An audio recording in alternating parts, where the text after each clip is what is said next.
Üdvözlök mindenkit, kedves kicsik és nagyok! Ezúttal az Így megyek az iskolába című mesekönyvből fogok nektek mesélni, méghozzá a Nehéz kérdés című Csukcsi mesét.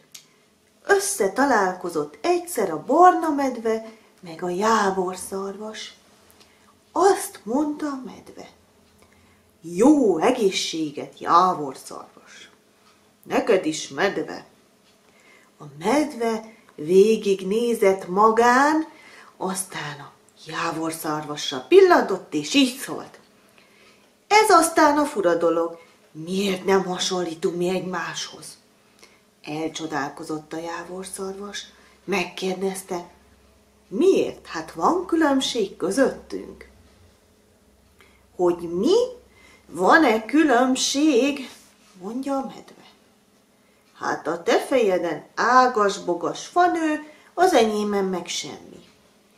A jávorszarvas végignézett magán, aztán a medvén is azt mondta: csak ugyan nem hasonlítunk egymáshoz. Eddig nem vettem észre. Mindenünk különbözik, a szőrünk, a lábunk. Vajon mi az oka? Gyere velem, mondta a medve. Útközben ha találkozunk majd valakivel, aki elmagyarázza.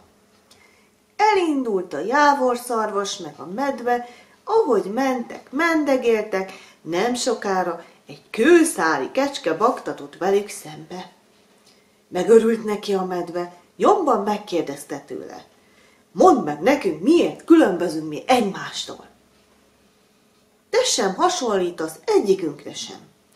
A kecske elcsodálkozott a kérdésen, azt kérdezte: mi? Én nem hasonlítok hozzátok? Nem hát, mondta a medve, hiszen a te fejeden 2 vastag rúd nőtt, a jávorszarvasén, meg ágas-bogas fa, az enyémben meg semmi.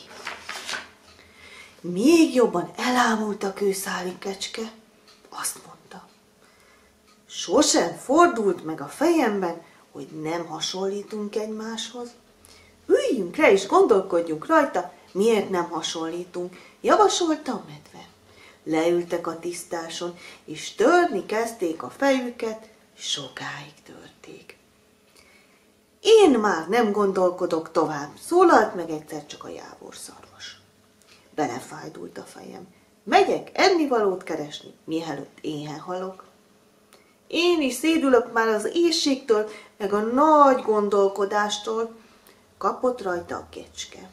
Azzal felugrottak, és elszaladtak. A medve ott maradt. Azt mondta magában: no, már tudom, miért nem hasonlítunk egymáshoz. Azért, mert a jávorszarvas meg a kőszáli kecske buta, mint a föld. Még gondolkodni sem tudnak. Azért is nő a fejükön mindenféle furcsaság. Most is megszöktek a nagy kérdés elől. Bezzeg, én itt ültem volna addig is, amíg éhen nem halok. Ki volt hát az okos?